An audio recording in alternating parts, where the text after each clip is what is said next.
All right. Hello. Today we're going to be talking about the opponent mechanics. So let's start off with the first enemy, Siren Head.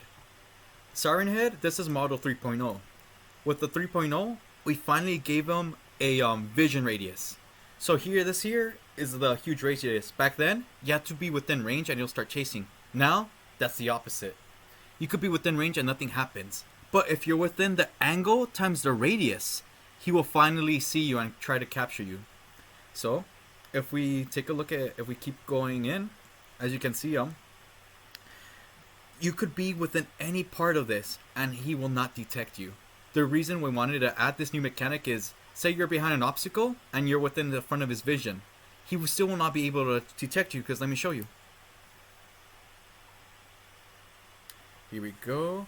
Escape, and as you can see, we gave him now ray casting, where here it will hit objects, and if you're behind an object in front of him, he will not be able to detect you, which gives it a Metal Gear Solid or a Hitman-esque game feel.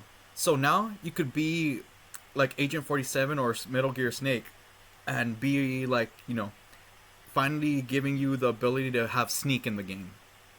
So that's one of the mechanics we added. So let's check it out. Let's press play. And here we go. And as you can see, in the live game, you do not see the ray casting. So watch, you could be here or you could be on the side. Guess what? He does not detect you. But say we make our way in front of him, right? Oh, here we go. Oh no, he noticed us. As you can see, now he is chasing us. And now we have to keep running away. We keep running away, we keep running away, we keep running away, we keep running away. As you can see, oh, dang it. And there you also have this monster over here. As you can see, we also set a timer for Siren Head.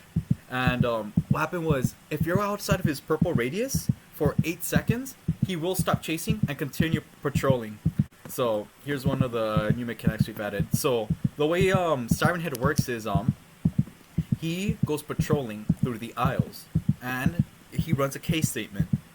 If he hits that case statement, he might go to aisle 1, 2, 3, 4, 5, or 6. And these are all hard coded. So no matter what you do, he will Siren Head will execute it, and he will go and patrol through the aisles. So let's see. Now that we got Siren Head covered, let's go see the killer clown. Oh wait, let me talk about the last mechanic we added too. So we finally added the mechanic of fear.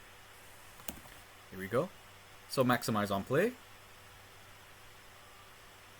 Let's go and let's press play. Alright, here we go. F.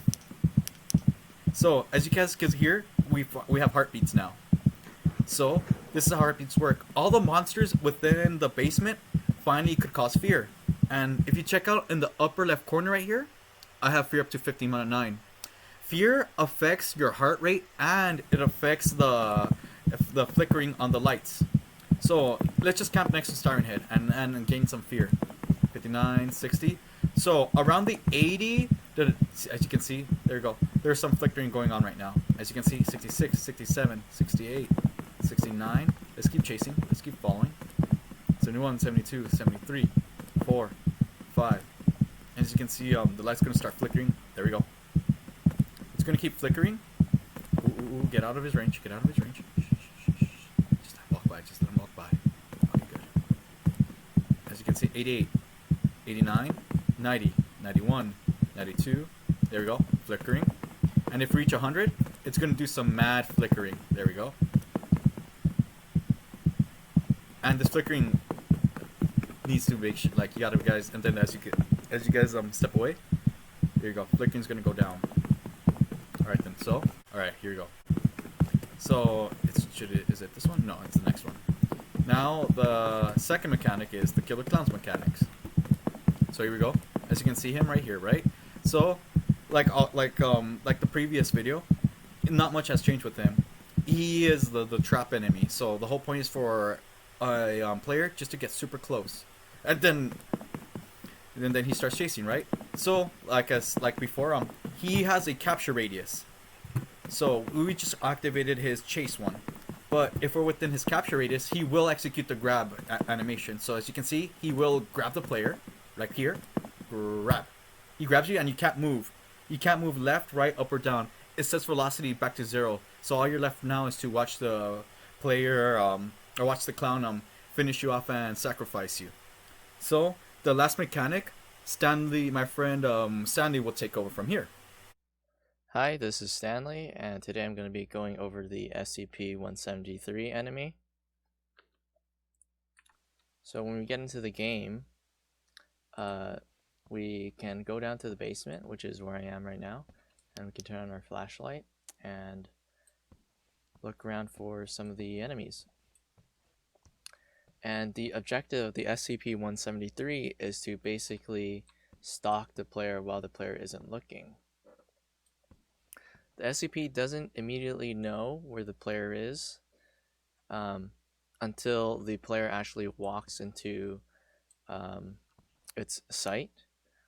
So if we walk over here, noise, and all of a sudden a SCP-173 enemy comes running up. Now the thing about the SCP-173 is if you continuously look at it, it'll stop in its track and stop following you. So the duty of the player is that you must look at the SCP-173 while it's chasing you and get out of its sight. The longer you stay in its sight, the higher fear you get, and the more your flashlight will start to flicker.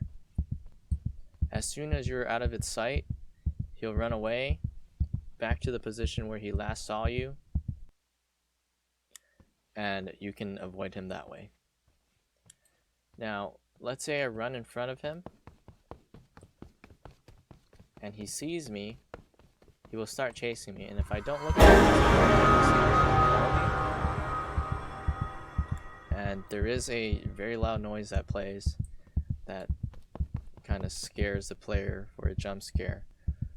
If you are not paying attention to him and you look at him, he's going to chase you and chase you and chase you until he captures you.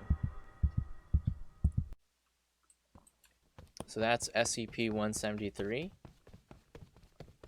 And if I go downstairs again and I try to ignore him, I can get him to capture me really quick again.